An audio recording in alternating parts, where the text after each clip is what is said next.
উল্টো আমাকে যখন আওয়ামী লীগ গালি দেয় আমার খারাপ লাগে না, কারণ ও পুরান বন্দোবস্তের লোক, আমি জানি। আমাকে যখন জামায়াত গালি দেয় আমি মনে করি ও পুরান বন্দোবস্তের লোক।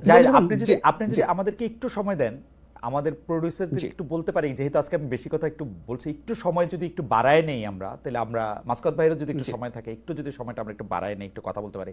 কিন্তু ডক্টর রহমান, আপনি আমাকে একটা কথা বলেন তো, আমি আপনার এই আর্গুমেন্টটা শুনছি, যেহেতু আপনার আমি ভিডিওগুলো আমি ফলো করি, আপনার লেখা আমি ফলো করি, কিন্তু আপনি আমাকে একটু বলেন তো যে এনসিপি আসলে রাজনীতিটা কেমনে করতো তোলে? বাংলাদেশের যেই রাজনীতি বিএনপি, আওয়ামী লীগ, জামায়াতে ইসলামী, জাতীয় পার্টি আমাদেরকে যে রাজনীতির মধ্যে নিয়ে গেছে, রাজনীতিটাকে যেই জায়গায় নিয়ে গেছে সেই জায়গায় এনসিপি আসলে কি করতো? আপনি দেখেন এনসিপি 64টা জেলা ঘুরছে, আমি এনসিপির লোকজনের সাথে কথা বলি, এনসিপির লোকজন আমার সাথে কথা বলে, আমি এখন আর তত বলতে চাই না, ওদেরই অনেকে আমার সাথে কথা বলে, আমি জানি ওরা কিন্তু পয়সা বাঁচানোর জন্য সরকারি ফেসিলিটিগুলিতে থাকছে, সার্কিট হাউস, ডাক বাংলো, এগুলিতে থাকছে, তারপরেও কিন্তু অনেক টাকা খরচ হয়েছে। এই টাকাগুলি কোত্থেকে আসবে আসলে?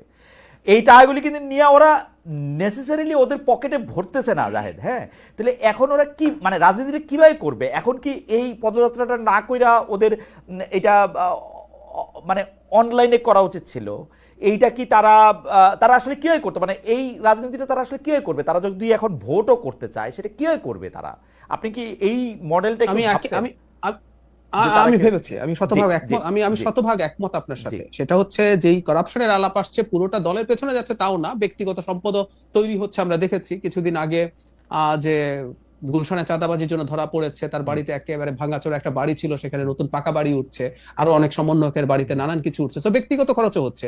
আমি আপনার সাথে একমত, বাংলাদেশের রাজনীতির প্রেক্ষাপটটা যে জায়গায় এসে দাঁড়িয়েছে এটা প্রচন্ড এক্সপেন্সিভ একটা বিষয় হয়ে দাঁড়িয়েছে, এবং যে দলটা ক্ষমতায় যাওয়ার জন্য কোনো একদিন ফাইট করতে চায় তাকে এই ধরনের শোডাউন, আমরা একটা শব্দ ব্যবহার করি, করতে হবে। তাহলে যেটা হতো, আমাকে যদি কনসালটেন্ট করা হতো, আমি বলতাম আপনারা আপনাদের সততা নিয়ে এত বেশি প্রাইড দেখাবেন না, আপনি অন্য দলকে তার কিছু অনিয়মের জন্য এত আঘাত করবেন না, এত আক্রমণ করবেন না। তাহলে যেটা হলো, আজকে যে পরিস্থিতিটা দাঁড়ালো, তাদের বলা উচিত ছিল যে আমরা অত্যন্ত করাপ্ট একটা সোসাইটিতে আছি, এটা তারা যদি বুঝে থাকেন এবং আমাদের রাজনীতিতে এগুলো যদি করতে হবে আমরা যদি মনে করে থাকি, তাহলে আমি ওটাকে আইডিওলজিক্যাল ইস্যু বানিয়ে ফেলবো না। একটা ছোট উদাহরণ দিই, কিছুদিন আগে রাজশাহীর চাঁদাবাজদের একটা তালিকা আছে, ওর মধ্যে বিএনপির লোকই বেশি, একটা অংশের নাম নাই, জামাতের 6 জন পাওয়া গেছে।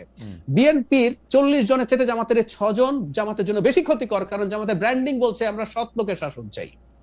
যে দলটার ব্র্যান্ডিং হচ্ছে আমি সৎ লোকের শাসন চাই, তার জন্য 6 জন চাঁদাবাজও কিন্তু পলিটিক্যালি ক্ষতিকর, এটা পারসেপশনে ক্ষতি তৈরি করে।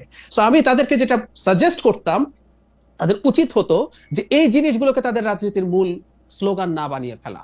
রাদার আপনি মানুষের জন্য কি করতে চান, যেটা আপনি বারবার মাসকাত ভাইকে জিজ্ঞেস করছিলেন, যেটা আমিও মনে করি, একটা দল হিসেবে তার কি কি করার আছে, কি কি করতে চায় জনগণের জন্য, ওই কর্মসূচিগুলো সামনে নিয়ে আসা।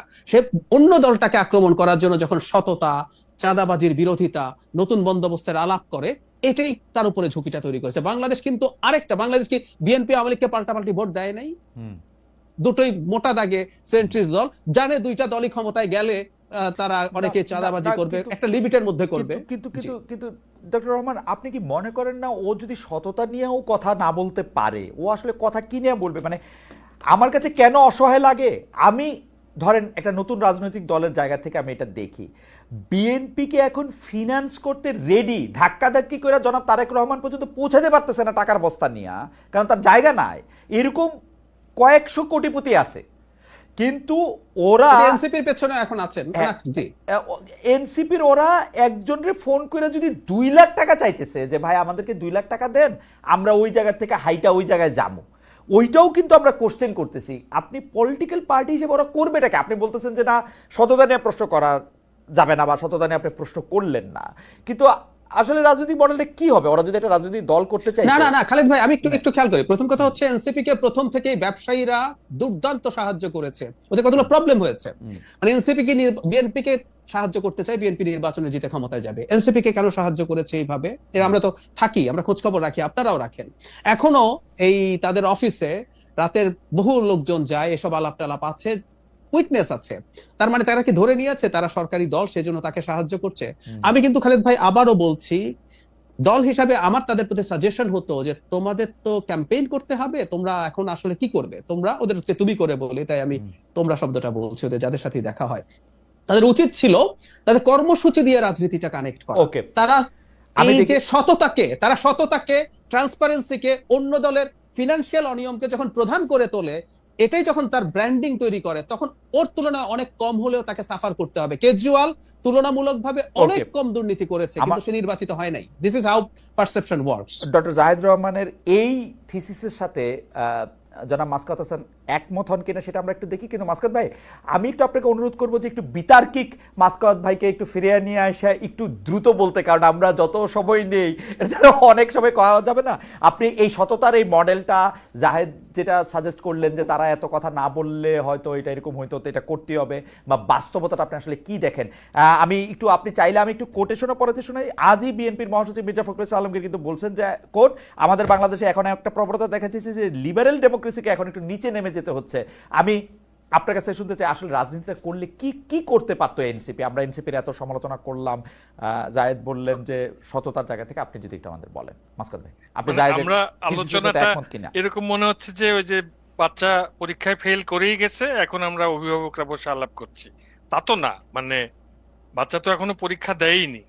তো আমি যেটা বলতে চাচ্ছি যে ডক্টর জাহেদের এই কথাটা খুব গুরুত্বপূর্ণ, যে আপনার ব্র্যান্ডিং কি। মানে বিএনপি কে তো দেখেছে দেশের মানুষ, তারা জানে, এবং বিএনপির শীর্ষ নেতারা অত্যন্ত সক্রিয় থাকার পরেও, অনেককে বহিষ্কার করার পরেও দেখা যাচ্ছে যে ওই আওয়ামী লীগের চাঁদাবাজরা চলে যাওয়ার পর তাদের সাম্রাজ্যটা মোটামুটি ভাবে তারা দখল করেছে। আবার জামাতকেও দেখা যাচ্ছে সেখানে, জামাত ক্যাশিয়ার হিসেবে সবসময় হয়তো থেকে যায় সবার সঙ্গে। তো এখানে এনসিপির ছেলেদের আসলে সততাকে সব, এবং এই যে স্বচ্ছতা, জবাবদিহিতা, এগুলোকে গুরুত্ব দিতে হবে। কেন? যেহেতু তারা নতুন প্রজন্মের রাজনীতি, এই যে তারা নতুন বন্দোবস্তের কথা বলছে, এই নতুন বন্দোবস্তটাই হচ্ছে স্বচ্ছতা। এই নতুন বন্দোবস্তটাই হচ্ছে যে তাদের দলের কেউ ওই একই কাজ করছে,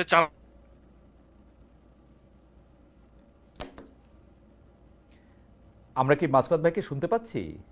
আমি কিন্তু মাসকাত ভাইকে শুনতে একটু, চাঁদাবাজি করছে। এখন ঠিক আছে, এখন ঠিক আছে, এখন ঠিক আছে। এখন ব্যাপারটা হচ্ছে যে ধরুন বাংলাদেশের রাজনীতিতে আমরা সবাই জানি যে বিএনপি, বাম দল, এমনকি ইসলামপন্থী দলগুলো, তাদের যে রেটরিক, তাদের যে ভাষারীতি, তা মোটামুটি শালীন ছিল। কিন্তু আওয়ামী লীগের সময় দুঃখজনক হলেও সত্য যে শেখ হাসিনা নিজেই অশালীন রেটরিক গুলোকে উনি ট্রেনিং দিতেন, ওই সেই প্রশ্ন নয় প্রশংসা করতে এসেছি নামের সংবাদ সম্মেলনে। এবং আমরা সিপি গ্যাং নামের একটি দলকে দেখেছিলাম যে যারা অনলাইনে গালাগালের প্রচলন করে। তো এই ছেলে মেয়েরা যেহেতু ওই যে ট্যাগিং দেখে বড় হয়েছে এবং গালাগাল দেখে ট্যাগিং করে বড় হয়েছে, হ্যাঁ ট্যাগিং না, ওরা ট্যাগিং নিয়ে বড় হয়েছে এবং ট্যাগিং করে নিজেরাও করে। ট্যাগিংকারীদেরকে পতনের পরে ওরা ভেবেছে এখন, এতদিন তো ওরা আমাদেরকে ট্যাগিং করেছে, এখন আমরা ওদেরকে ট্যাগিং করি। তো এখন আসলে এইভাবে তো চলবে না।